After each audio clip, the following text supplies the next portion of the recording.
বছর বর্ধমান ইউনিভার্সিটির আন্ডারে সেমিস্টার পল সায়েন্সের মাইনর পেপার যাদের আছে তাদের একটা লাস্ট মিনিট সাজেশন তোমাদের কাছে উত্তর সহ তুলে ধরছি। ভিডিও অনেক পাচ্ছ, কিন্তু উত্তর সহ লাস্ট মিনিট সাজেশন এই প্রথম তোমাদের কাছে উপস্থাপিত করছি।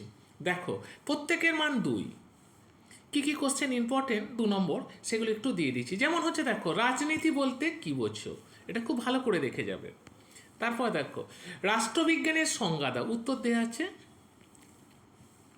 রাজনৈতিক তত্ত্বের সংজ্ঞা দাও, দেখো উত্তর দেওয়া আছে, দেখেছ সুন্দরভাবে।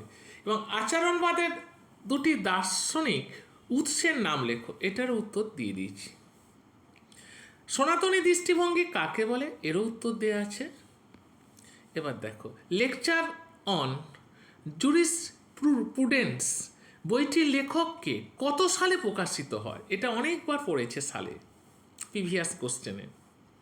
তারপরে দেখো, অস্টিন কিভাবে সার্বভৌমিকতার সংজ্ঞা দিয়েছেন, এটাও উত্তর দিয়ে দিয়েছি।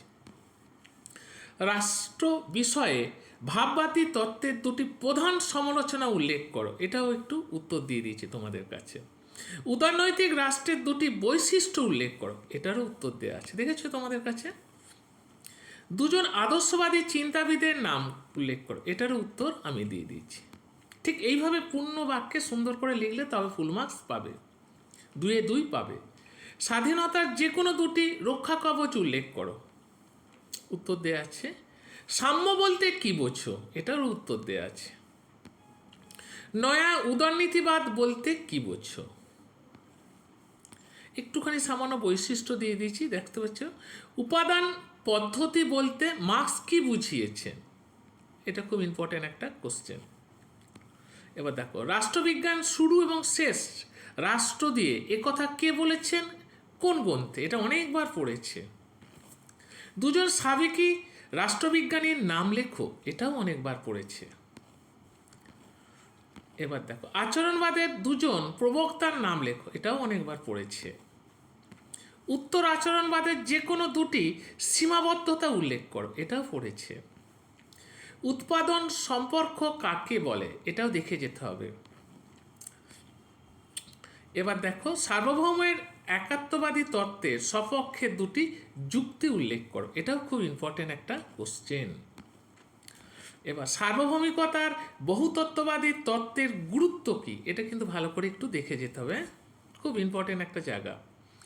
এবার হচ্ছে, জনগণের সার্বভৌম তত্ত্বের দুটি সীমাবদ্ধতা উল্লেখ করো, এটাও একটু দেখতে হবে, উত্তর দিয়ে দিয়েছি। উদারনীতিবাদের যে কোনো দুটি বৈশিষ্ট্য উল্লেখ করো। এবার আসছি আমি, দেখো তারপরের কোশ্চেন, সমাজতন্ত্র ও সাম্যবাদের মধ্যে যে কোনো দুটি পার্থক্য নিরূপণ করো, এটাও একটু দেখে যেতে হবে। এবার আসছি 5 নম্বর। যারা সেকেন্ড সেমিস্টারে ফার্স্ট ইয়ার পরীক্ষা দিয়ে সেকেন্ড সেমিস্টারে ভর্তি হবে, তারা আমাদের কাছে পল সায়েন্স অনার্স এবং পল সায়েন্স পাস দুটোই পড়ানো হয়, অনলাইন অফলাইন, ইংলিশ এবং বাংলা ভার্সনে। এবং পরীক্ষার অনেক আগেই আমাদের নোট কমপ্লিট হয়ে যায়। তারপরে ছেলেমেয়েরা অধিকাংশ কলেজে আজকে সর্বোচ্চ নম্বর পাচ্ছে, শুধু মেজর মাইনর নয়, পল সায়েন্স এবং এমএতেও কলেজে টপার, ইউনিভার্সিটিতে টপার হচ্ছে। এবার আসছি 5 নম্বরে।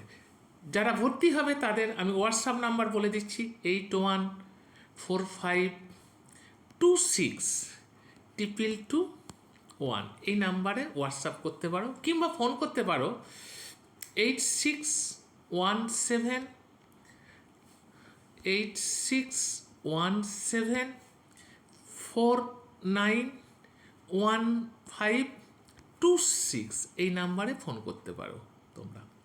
এবার আসছি 5 নম্বর প্রশ্ন। দেখো,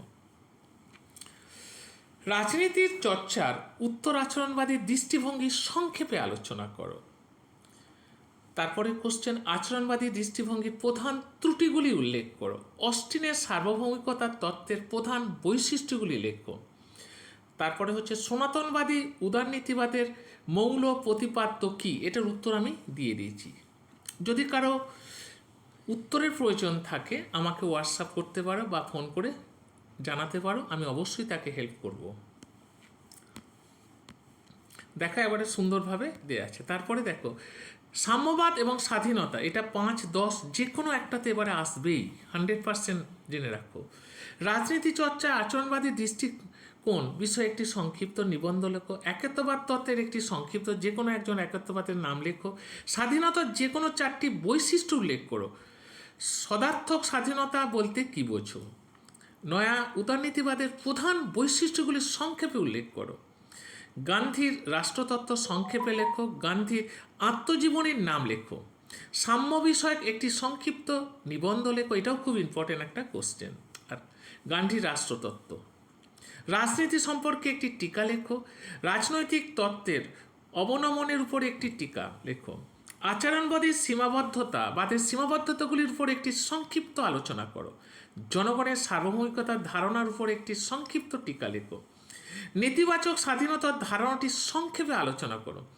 রাষ্ট্রবিজ্ঞান চর্চার উত্তর আচরণবাদী দৃষ্টিভঙ্গি সংক্ষেপে আলোচনা করো।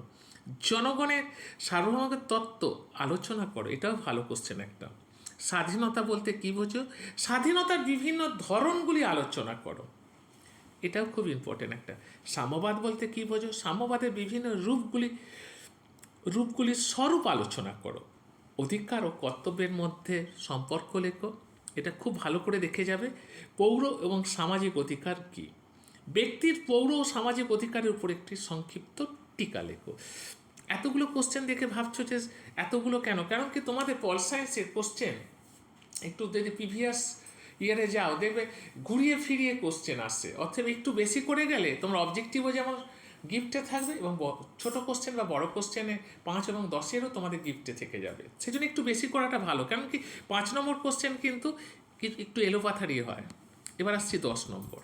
তার আগে একটু বলে নিই, আমাদের কিন্তু যে সমস্ত নোট সেকেন্ড সেমিস্টারে যারা আমাদের কাছে ভর্তি হবে, আমাদের কিন্তু ডিটিপি প্রিন্টেড নোট দেওয়া হয় এবং প্রতিটা নোট মাইন্ড ম্যাপ করে বোঝানো হয়, যাতে বাড়িতে আর পড়তে হয় না এবং প্রতিদিনের পড়া তার পরের দিন লিখতে হয়। তাই জন্যই আজকের রেজাল্ট সর্বোচ্চ অধিকাংশ কলেজে। এবার আসছি 10 নম্বর প্রশ্নে। রাষ্ট্রবিজ্ঞান আলোচনা মার্ক্সবাদী দৃষ্টিভঙ্গি বিশ্লেষণ করো। সার্বভৌমিকতার বহুতত্ত্ববাদী তত্ত্বের মূল বৈশিষ্ট্যগুলি উল্লেখ করো। নয়া উদারনীতিবাদের বিভিন্ন দিক আলোচনা করো। গান্ধীর রাষ্ট্রতত্ত্ব আলোচনা করো বা এটা খুব ইম্পর্টেন্ট কোশ্চেন, এটাও ইম্পর্টেন্ট কোশ্চেন, এটাও ইম্পর্টেন্ট কোশ্চেন। প্রথমে 4টে কোশ্চেনই ইম্পর্টেন্ট। এটা সম্যক বিশ্লেষণ করে একসাথে হয়ে গেছে, এখানটা ডট নয়, এটা কাটা। হ্যাঁ, এখানটা সম্যক বিশ্লেষণ করে কথাটা বলা আছে, এটা নয়, একসাথে লাইনটা। এটা কোশ্চেনটা হচ্ছে রাজনীতি সম্পর্কে মার্ক্সীয় দৃষ্টিভঙ্গির সম্যকভাবে বিশ্লেষণ করো, একটা পুটকিটা কাটা। তারপরে দেখো কোশ্চেন স্বাধীনতার বিভিন্ন রক্ষা কবচগুলি আলোচনা করো, এটাও খুব ইম্পর্টেন্ট একটা কোশ্চেন। রাষ্ট্রবিজ্ঞান চর্চার সনাতনবাদী দৃষ্টিভঙ্গির সমালোচনা করো, মূলক আলোচনা করো। সার্বভৌম তত্ত্বে বহু তত্ত্বটি আলোচনা করো। উদারনীতি নৈতিক তত্ত্ব অনুযায়ী রাষ্ট্রের প্রকৃতি আলোচনা করো, এটাও খুব ইম্পর্টেন্ট একটা কোশ্চেন। তারপরে দেখো সাম্যের ধারণাটি আলোচনা করো, এটা 5 নম্বরও দেওয়া আছে। রাষ্ট্রবিজ্ঞানের আলোচনায় আচরণবাদী দৃষ্টিভঙ্গির সঙ্গে সাবেকি দৃষ্টিভঙ্গির পার্থক্য, এটাও একটু দেখে যেতে হবে। আর একটা হচ্ছে নয়া উদারনীতিবাদ এবং উদারনীতিবাদের মধ্যে পার্থক্য, এই দুটোর মধ্যে একটা আসতে পারে। তাহলে বুঝতে পারছো তোমাদের কাছে যেগুলো আমি তুলে ধরেছি এগুলো একটু ভালো করে দেখে নেবে। 5 নম্বরটা একটু বেশি দেওয়া আছে, কারণ কি 5 নম্বরের কোশ্চেন এলোপাতারি আসে। আর চ্যানেলটা যদি সাজেশনটা ভালো লাগে বা সব কিছু যদি ভালো লাগে, চ্যানেলটাকে সাবস্ক্রাইব করবে, বন্ধুদের মধ্যে শেয়ার করবে, লাইক করবে। যারা পড়তে চাও হোয়াটসঅ্যাপ করতে পারো, ফোন করতে পারো। এবং আমরা পরীক্ষার অনেক আগেই আমাদের কোশ্চেন অনেক আগে শেষ করে দিই। তার ফলে কি ছেলেমেয়েরা উপকৃত হয় এবং তারা বারবার পরীক্ষা দেওয়ার ফলে তাদের নোটের গিফটে চলে আসছে। এবং হুবাহুব নোট লিখে এবং হুবাহুব নোট না লিখতে পারলে ভালো রেজাল্ট হওয়া খুবই অসম্ভব। তাই তো আজকে কলেজের সর্বোচ্চ নম্বর এখানেই। শেষ করলাম। ভালো থেকো, সুস্থ থেকো।